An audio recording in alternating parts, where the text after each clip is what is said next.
It's just so open and beautiful, and it's quiet, and lots of wildlife, lots of birds.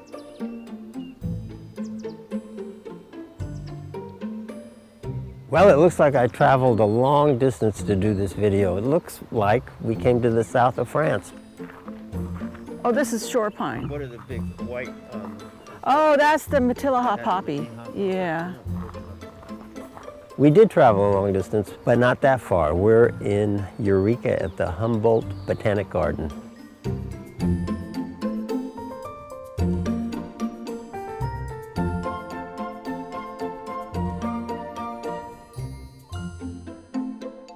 What do you call this area? This is called the Dedicum Ornamental Terrace Garden. It's in a rainbow color, so up top will be kind of reddish or pinkish. Then yellow is a band, then this band is white, and this is blue, and this is purpley, and that's red. So it's bands of color. The roses are supposed to mimic that. Kind of got a little off, but yeah. My name is Terry Kramer. I'm the garden manager. I've been working here for over 13 years. I'm responsible for a lot of the beds, the health, and the safety of people in the garden, and communicating with the various curators about what needs to happen in the garden. This is the hardest garden of all, the highest maintenance, the craziest. It looks good. It always needs work, always. If you look, you don't see any weeds, right? I don't. And we don't use Roundup. I mean, it's just all hand weeding and, yeah. And do you have a lot of weed problems? We do, if we don't keep on it. I see. Yeah. People are, you don't have any weeds, what are you using? It's like, we have a lot of volunteers.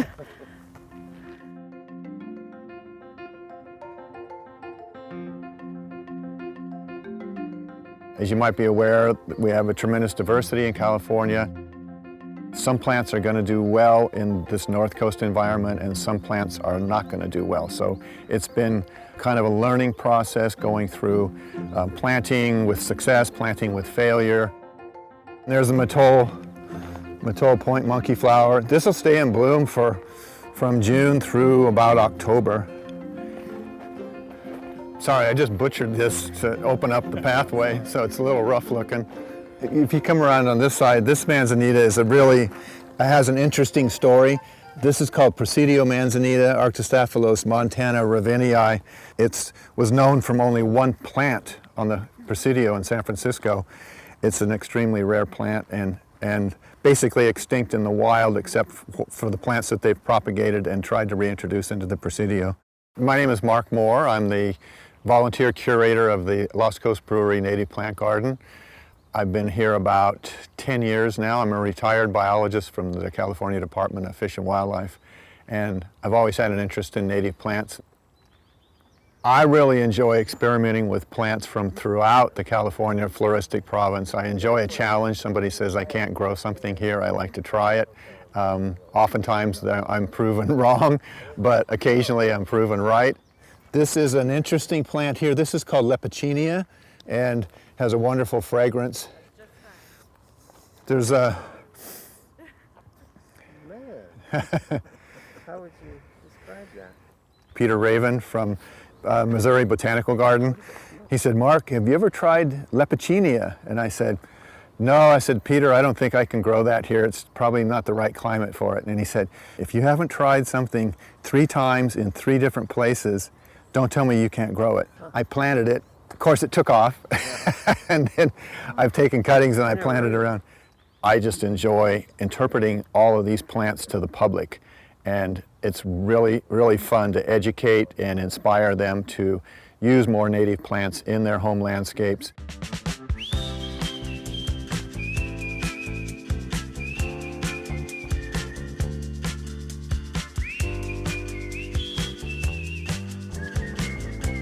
When I'm out here, it's pretty much just me in the garden, and the wildlife out here is gorgeous. I also have a little friendly gardener snake up there that when I'm pruning, he usually pokes his head up and looks at me like, what are you doing to my bush? You know, I keep going and he'll come down and come up another spot, and it's like, okay, I'm backing off. These are all heathers, and they're just starting to bloom, coming into season. The kalunas are blooming, and they are a summer, fall blooming heather, whereas there's the ericas, and they are winter blooming. So you can actually have both the color of the flowers and the color of the foliage all year round, which is just one of the most wonderful things about the heather plant. My name's Micki Davis, and I started getting involved with heathers in the 90s when they were first coming into America. These bright colors, and it's almost like it is blooming, but it's just so bright.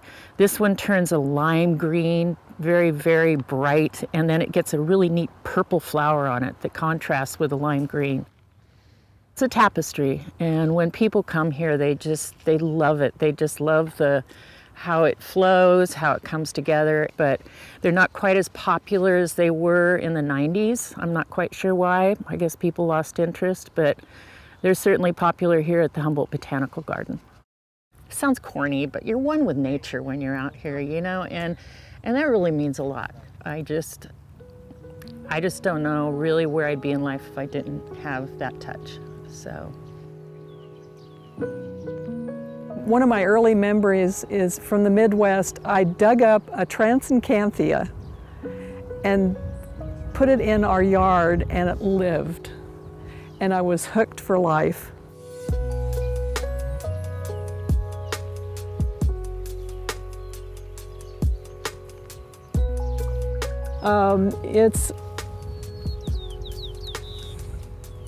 It was a mess.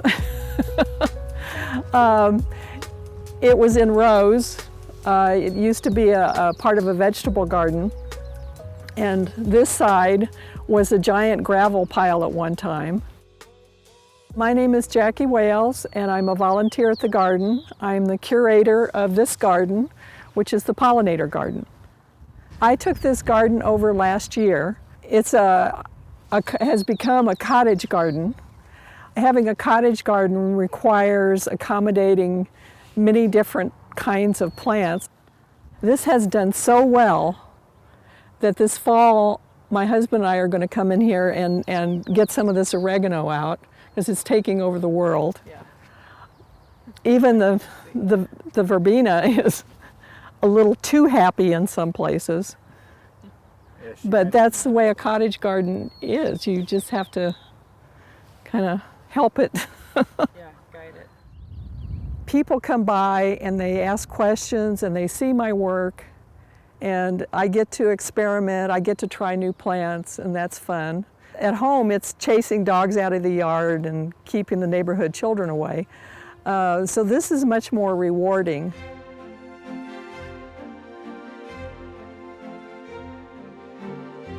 We'd like to thank all the people here at the Humboldt Botanic Garden. It's really an impressive operation. If you have an opportunity to pass through Eureka, be sure to visit it.